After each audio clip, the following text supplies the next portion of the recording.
talking very much about best practices. Best practices to do with events, how to run events, and how to very much leverage on technology. So my topic is going to be about driving attendance to events. So I just want to have a show of hands. Among you, how many people here organize big events? I'm talking about like large conferences, more than, let's say, 300 people and above. How many of you? Yep. Yep. Yep. Right. Yep. Okay. So the rest of you, should I say you organize events like, for example, 100 people or even less, right? So events like this, right? Okay. So the principle is very much the same. The principle is very much the same. End of the day, whether you're organizing big events like this or small events like this current one here, the principle behind driving attendance to events is very much the same. Because your end goal is really to to maximize the attendance to your event. So if your target is 30 people, you want 30 people to come. If your target is 1,000 people, you want 1,000 people to come. So how is it that you can ensure that people are attending your events? And how can you drive people to your events?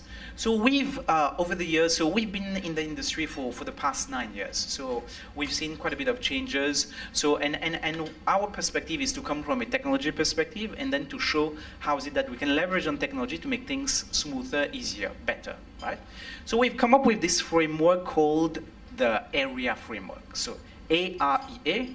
So I'm going to now run through, like for example, with the A.R.E.A framework, what do we really mean by that, and how you can apply it in your own case for your own events to basically drive attendance. So the first one is basically attract. Here we're talking about attracting people to your events, getting people to want to come to your events rather than pushing.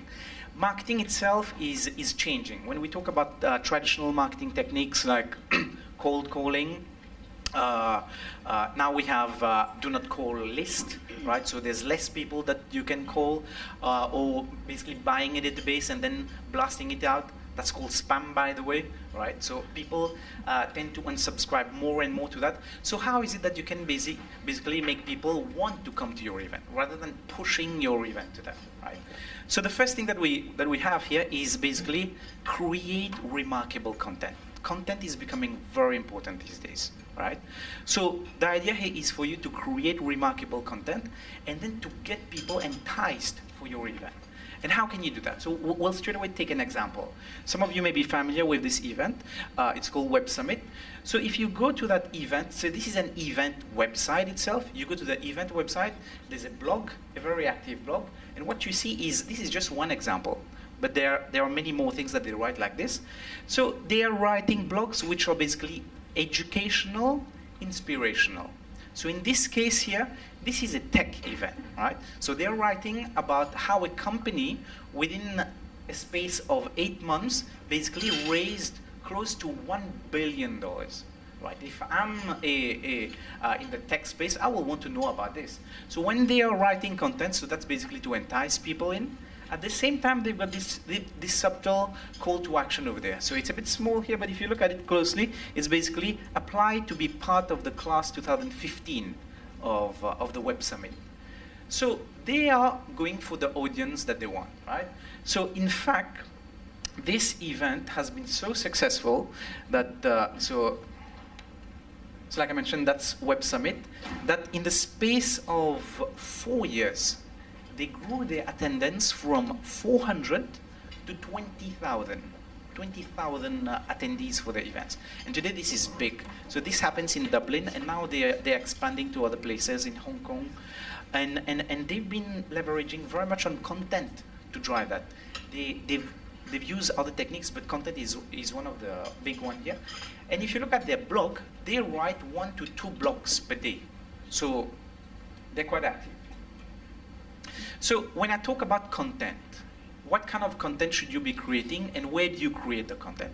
So your website itself is one of it. Just now I showed you an example of a blog, right? But your website itself, like an event, it's very important for you to have a website. Like for example, we did a small event here, but guess what? We didn't have a full-fledged website, but we had a landing page a one-page landing page, but where it's clear what is the topic going to be about, who are the speakers, what's the agenda, because the more professional you are about it, and then right from the beginning itself, and the more clear you are about with it, people then get enticed with it. So blog, definitely that's the other one. In fact, I'll be going through this as and when we go through the talk to show you some more examples.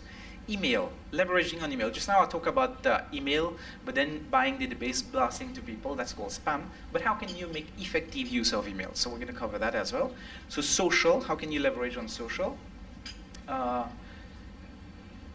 then basically videos itself, right? So you can leverage on videos to create content. So these are some of the different areas, channels that you can leverage content on. And the goal behind you creating content is that rather than pushing something, you want to get discovered, right? So how do you want to get discovered? To start with, through search. Well, guess what? People go to Google these days and then are searching for almost everything, right? So you want to be discovered through search engine, and that's what we call SEO, search engine optimization. Social, you want to be discovered through social, right?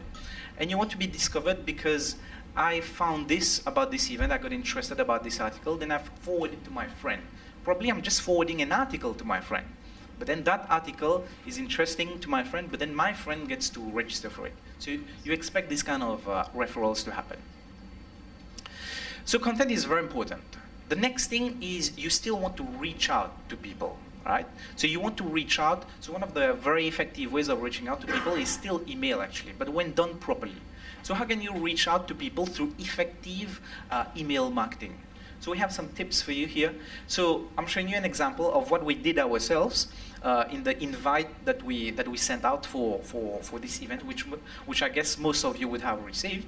So if you notice some of the things that we've done within this email, so the first thing is the subject itself, we personalize it, right? So we build that rapport in here, not just the subject, the content, which probably most of you are already doing, but personalizing the subject does increase the chances of people opening your email, right? So personalize the content. So this is a very simple personalization here because I'm just saying dear first name or probably even last name, right? But this is what you can even do is personalize the whole content itself based on who you're sending the email to. The third thing here is basically when you're sending out an email invitation or an email, always send it from a personal email. Even though you're organizing an event, don't necessarily send it from marketing@myevent.com and then the from name is basically the event name. You could still have the email address as marketing@myevent.com, but then at least the from name, make it a name that people will be familiar with, somebody who's the face of the company or somebody who's even the face of the event. When you make this personal, chances of people opening and eventually converting are much higher actually. The third thing, and I think it's very simple, but it's very important. It's actually to have a very clear, what we call CTA, that's call to action. So when you look at the email itself, it should be very clear to people what is it that they can do. So what is the intention? So here, what is it that you want people to do? Here, we want people to basically register for their event. And then it's a clear button, it's a big button. People just click on it, they go straight to the registration form. And that's very important. Your emails need to cater for mobile, basically. We look at the numbers for the past 3 months, the traffic on our own platform. We found that almost 25% of the opens that get sent out from our platforms happen from email. Now, this percentage varies from industry to industry. In fact, there's another study done by Litmus, which is another company. So they found on their whole platform, 48% of the email opens happen on mobile platform. So it's pretty clear here. So what you need to do is you need to ensure that your email appear properly on mobile, right? So your email need to be responsive. So if, let's say, this is an email that appears on the desktop, you don't want the same thing to appear on the mobile, but you want it to be responsive. So, like for example, in this case here, we have the black bar here. So you see there's ABC, then there's a column on the right. But when you see the same email on mobile, you will have the banner here, and then the text here. So if you have two banners here, one banner shows up here, then the text below the banner shows up here, and then the next banner shows up. So this can all, in a way, be automated, and through platforms that can be done automatically, right? The next thing that I want to introduce to you is basically email remarketing. This is a very simple technique. It's so simple that you should be doing that, and you get good results with that. So basically here, when you send out email to people, it's very normal for people not to open their email because maybe they were out of office, or maybe because based on the subject that you send, then they found, hey, that's not interesting. Let's not even open it. So you know who are those people who have not opened these emails, right? So what you could do here is basically send the same email again, but to people who have not opened the email. Some tips here. The only thing that you do, so you use the same content. The only thing that you do is you change the subject line. That's the only thing that you do, right? And then the thing here is you do it only once, right? So it's a very simple thing. You use the same content that you have, the same email. After a couple of days, 2 or 3 days, you send out the same email. And we've done some analysis on this. We found out that, you see, on average, email open rate is around 22%. You might be getting less, you might be getting more. If you're getting more, it's very good. But typically, it's around 22%. If you use this technique, email remarketing, you basically boost your open rate to 32%. So that's a jump of almost 10% here. And this is very simple. So you should be doing that. And then using some platforms out there, it's very easy for you to just say, hey, send to people who haven't opened their email. You don't have to import, export the list. Right. So you attract people, you reach out to people. One of the techniques to reach out to people is through email. When you're reaching out to people now, right, who do you reach out to? So the idea here is for you to not just have, you will have one master database, but it's basically to use that database and segment that database. So segmenting is again, not something new, but we realize most of the time organizers are not doing it. So you should be doing that. And you will get better results with this. So for example, one very simple thing that you could be doing here is basically to just segment based on geography, right? So you could have within your database, you know where people are from. So if let's say people are from China, then guess what? Write your content in Mandarin as well. The email that you send out could be in Mandarin. Send it to the recipient's local time zone, right? So if you're catering for Middle East, US, so again, if you wanted your email to go out 8 a.m. in the morning, first thing in the morning, that's what people reach, then send it within their time zone. And then you send it only to this group of people. So another thing you should be doing as well is basically segment based on registered people. So many times what happens is, so again, you bring out the group of registered people. What happens is, as marketers, we send out emails to say, hey, you're inviting people to the event, but guess what? Within that database, some people have already registered, and some people maybe have even said, no, I don't want to come, right? So you shouldn't be sending them emails, email invitations again. So you should not be sending out email invitation to people who have already registered. So that's a no-no, right? Because that you don't look good when you do that. And most of the people today are doing this, right? But then what happens to the group of people who have already registered? And that's what we typically tend to forget.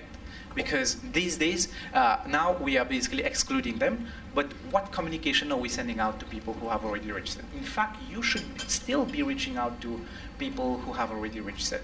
And we'll cover that shortly. How do you keep people engaged, basically? So with segmentation, again, you get better results. You send targeted email campaigns to people. On average, you can expect your email open rates to get a boost by up to 30%, right? A boost of 30%. Your email click-through rates, which is even more important, right? You should expect a boost of up to 50% on average, right? So you should be doing that. So now you've attracted people. Now you need to convert people. So you need people now to register for your event, right? So how do you get people to register for your event? So something very simple here, and which should happen, is basically have a frictionless experience for people. So these days, online registration, when we're talking about online, we're really talking about on your laptop, on your mobile. The whole experience should be frictionless. So how is it that you can do that? So we've got a few tips here. So first thing is simplify your registration form. Even these days, there's lots of event registration forms which have tons of fields. Now, it's very intuitive, and studies have even shown it. So this is a study by HubSpot where they look at the number of fields that they have in a form, and then they see how the more fields you have, how does that correlate to the conversion rate of the form. Meaning to say, how many people end up submitting the form. And obviously, what happens here is the more fields you have, the less likely are people likely to submit the form. So in this case, more is actually less. So you should look at how you can simplify your registration form. The next thing is basically to pre-populate your data within your registration form. You see, you already have your database, your contact database. And within that database, especially if let's say you're running events over and over again, or you have a contact database that you're nurturing. So you will have not just the email, you'll have the first name, last name, company name, and probably lots more information. So you should leverage on that. So today what you're already doing is basically sending out personalized invitation, dear first name, right? But don't just stop there. In that first name, in that email, remember just now we talked about the CTA, the call to action. So in this case, that's the register button, right? So personalize that register button as well. Personalize that call to action button. Because then what you can do out of this is when people click on that button, they go to a pre-populated form. Now, I just wanted to compare this. Like, this is it, very simple. So we've done the tip number 1, which is simplify the form. I think this is a pretty simple form. But look at this form and look at this form. If let's say you click on a button, a register button on your email, and then you get that registration form coming up, one is you find this one, the next is you find the other one. And if you look closely at the other form, there's only 2 optional fields which are still left blank because we don't have this data. And then and then people can even choose whether they want to fill this up or not fill it up. Now, which one do you think will have a better conversion rate? I think it's pretty much a no-brainer here. That if you pre-populate, you will get better conversion rates. You will make your registration numbers go higher. Back to mobile again. Just now we spoke about email, how we should make email responsive. Guess what? Same thing applies for your website, obviously. Same thing applies for your registration form. So you should be implementing responsive registration forms. If you want some statistics, we look back at our numbers. 22% of the traffic to our registration forms come from mobile. So your form should automatically adapt to desktop, mobile, iPad as well. 16% of our traffic comes from iPad actually. 16% of the mobile traffic comes from iPad. So that's still quite a consequent number here. So let me just go in a little bit more details here. Like the interaction and layouts of things on mobile and desktop should be different. If let's say on a desktop you're having a form like this where you have your salutation, then the field on the right, so that works fine. On mobile it shouldn't be this way. On mobile you should have people scrolling up and down. So you should have your label on top and then the field below, right?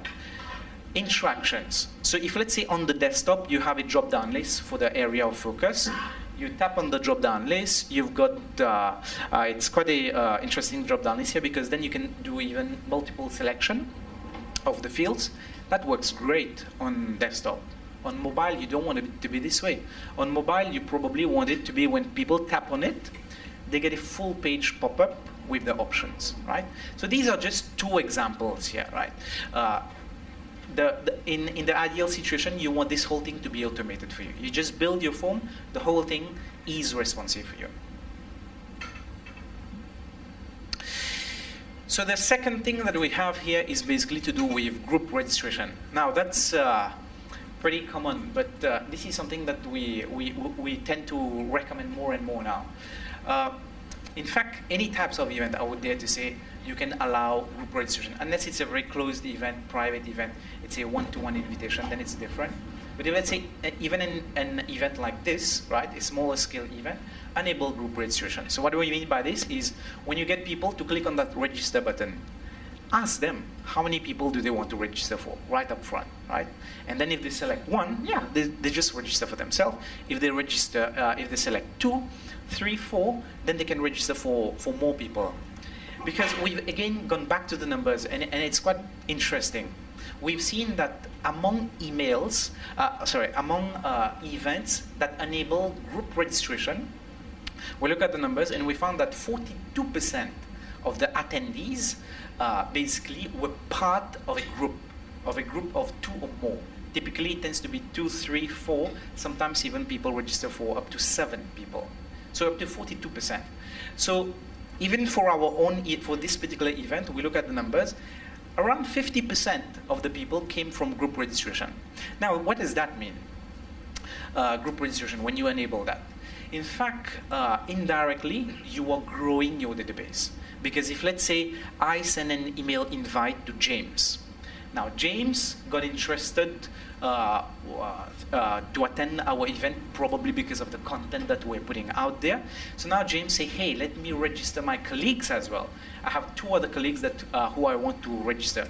So when James is registering his 2 other colleagues, those 2 other colleagues, guess what? They are coming into our database, right? So we get to grow our database. And you are growing your database with highly targeted people. And that's very interesting. So you should be doing that. The third thing is waiting list. I guess in most of the events, what we will have a capacity limit. Like we have a capacity limit here for the venue, right? So have a hard capacity limit, so that when that number is hit, then you straight away go, you enable a waiting list. Because when you see something like this, you walk past by a restaurant, you see a long queue. What does that tell you? That gives you the impression that, hey, that's a pretty cool restaurant, right? So I need to go there, right? So when you have a waiting list, that creates scarcity. And scarcity drives desirable behaviors, right? Because once you've hit your limit, guess what? Blast out an email to the registered people. Tell them that the event is full, right? Because registered people then feel privileged. Down the road, if let's say some people are saying they can't make it, or you are able now to increase the capacity. So if you're able to do that, then the people who are on the waiting list, you send them an email, you tell them, hey, we have a spot released for you. How will they feel about it? They'll feel lucky that they are able to make it for this event, right? So this helps to minimize attrition rate. So registered people now feel privileged. So especially if you're doing a free event, people tend to register but don't turn up for the event. So that's very typical, right? So, but here people feel privileged, so chances of them attending will be higher. And people who are on the waiting list who got the invitation, chances of they coming up will be higher as well. And in a way, again, here what you're doing is you're growing your database as well. Because if let's say you are running the event, then you're not able to increase your capacity. You have 100 people in your waiting list, so probably even more, or maybe even less. Now, what does that list mean? That list is actually hot leads for your next event. Because for the next edition of your event that you're doing, or for the next event with the similar topic that you're doing, you could go back to those people because guess what? Last time they took so much time to register. Now they should, and they've learned it. So you grow your database, you grow your leads, right? So you attract people, you register people. So like I was saying, once people are registered, and this is one of the steps that we tend to forget, right? What do we do with people who have already registered, or probably for those people who haven't registered yet? So you should engage people. Now, what do we mean by engaging people? And how you could do engagement? So first thing is to generate teaser content. So again, I go back to an example of what we did. What we did was, so I'll show you how we leverage on blog, and then give you an example of how videos can be used. So use your blog to create teaser content. So this is our event page, the event page that we had for this particular event here. So on this event page, if you look closely, there's this session that we already said will be about streamlining on-site experience for attendees, right? So this is going to be a session that later Daniel is going to be to talk about. So what we did was basically we created a blog post about it, right? So we gave people teaser, we gave you a teaser of what you should be expecting. So then for people who were not registered yet, so for them it was an opportunity to see that, hey, oh, okay, so this is what you probably will be going through, and that helps to drive conversion basically. So you could leverage on videos as well, right? So one very popular way of doing it is within your event website, have a video of your past event. So that's why later we'll want to do some interviews as well, because we want to leverage on that as well, right? So show how the past event was and tell people what they missed last year or during the last event, so that they get a feel of what is to come. And you can even leverage on personalities or even speakers. Your speakers, if let's say they are well-known people, they are good brands out there, guess what? Do an interview with them. Record it, give some value. So basically the interview, like when people look at the interview, they should get value out of it. So then basically put it up on your blog and then promote it, right? So that's how you can use this. So you generate the teaser content. The next thing that you want to do is you want to reach out now. You want to promote that content.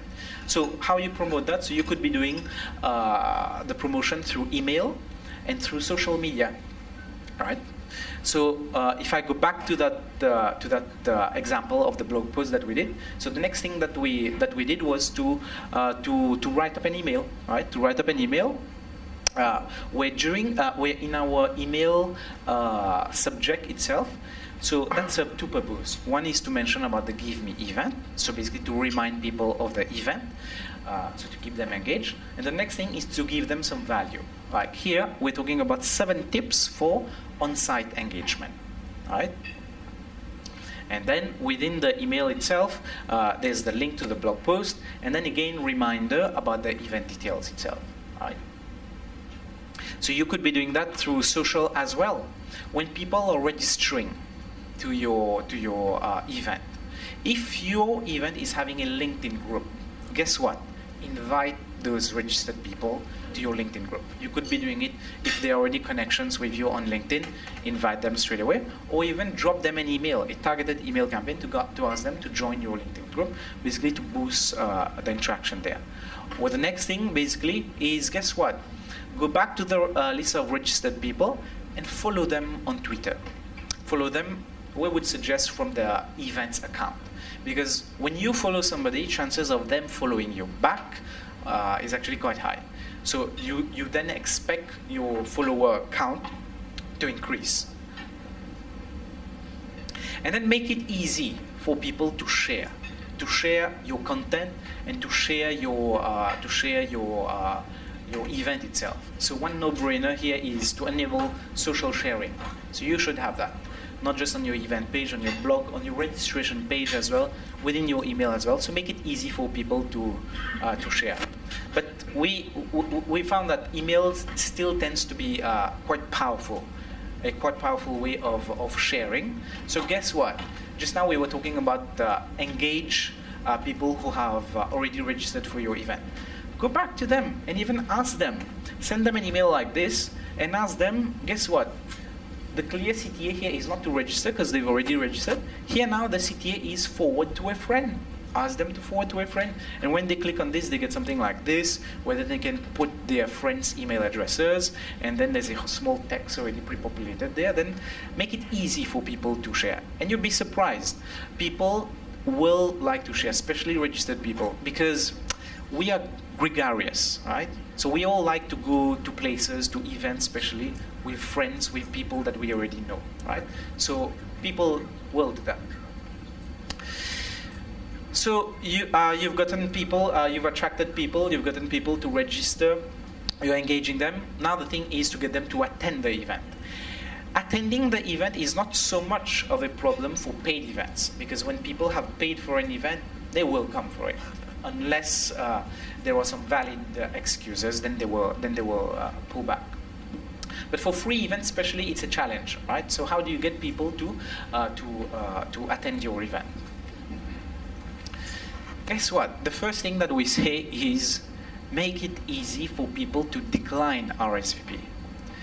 Now, this may sound counterintuitive, but the thing here is some people will not come, right? It's you could have a 50% attrition rate, right? So wouldn't it be nice for you to already know beforehand who's coming, who's not coming? So guess what? When we send out email reminders, we make it clear. So we have a section where we say, if you cannot make it, please let us know, right? So then there's a link in there. And then when people click on that link, guess what? We still want to engage the people who can't make it, because you see, people have valid reasons why they can't make it sometimes, right? So when people click on that, so the next thing, like in this case, what we did was to ask people, okay, thanks for letting us know, but would you like to get a recorded version of the session, right?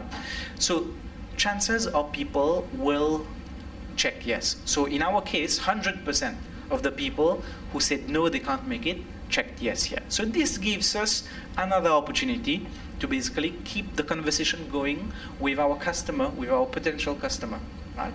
So do that as well. The next thing is when people register, they get a confirmation email. In that confirmation email, make sure you have two things. Make sure you have a calendar invite to the event, and make sure you have a QR code or a ticket, a PDF ticket within your event. A calendar invite will be something like this. I'm quite sure you're familiar with that. You would typically get lots of meeting invites through Outlook, through Google, Gmail, and all that. So it's basically a very simple attachment, an ICS file, right? So make sure you have that in your confirmation email, because depending on what tool people are using, so like this is basically using Google Apps, Gmail. If there is an ICS file, automatically something like this will appear on top, where it's the date of the event, right? And then where there's the agenda, where the venue, and then there's a button over there you click on that, it straight away goes into your calendar, because people register for an event, especially 2 months earlier. They may even forget that they registered for that event. So make sure you have a spot in their calendar. So that's one easy way of doing it. So this is through Gmail. Like Outlook also have these kind of things. Apple as well. Even on your phone, you can straight away add email invites to your calendars.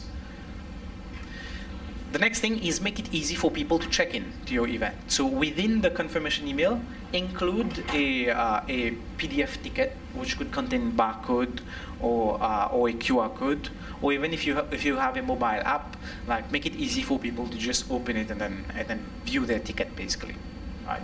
So that facilitates the check-in when you come in. And then lastly here is, guess what? Remind people about the event itself. So how should you remind people? So through email, through phone calls, or even through SMS, right? If let's say phone calls, because your audience is too big, it's not scalable, then you might want to leverage on SMS in this case, right? So I want to show you some of the best practices to include in email reminders when you send it out to people. So the first thing is make it clear, the event name itself, the venue, the address, because people need to attend it. The best is to have a link to Google Maps, so that if let's say on the way people are coming in, then they don't know how to get there, they just tap on the link here, like this is a link if you look at it, and it goes on Google Maps. So if you're on a mobile, it launches your map straight away. So the second thing, like what I mentioned earlier, so even in your reminder email, so not just now your confirmation email, you already send that to people, maybe people have even lost that email. They can't find it. So make sure you attach that again.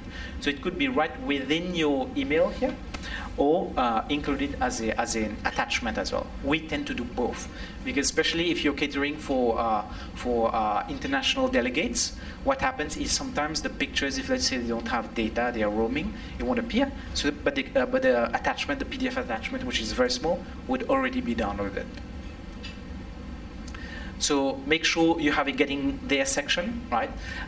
Don't include all the details within the email itself. Keep it short, one line. But guess what? Have a link. Have a link on your website, because you should have that content very detailed: how to get there by train, how to get there by bus, how to get there by car, where to park, a map, or even how to walk there, right? So you should have that. That should be on your website, but make it easy for people to see. And then again, even in your reminder email, put that section back there. If you cannot make it, let us know, because last minute also you want to know who cannot make it, because that gives you the opportunity to make final adjustments basically. And with that, you can expect to minimize your attrition rate and basically boost your attendance. So if we were to do a recap,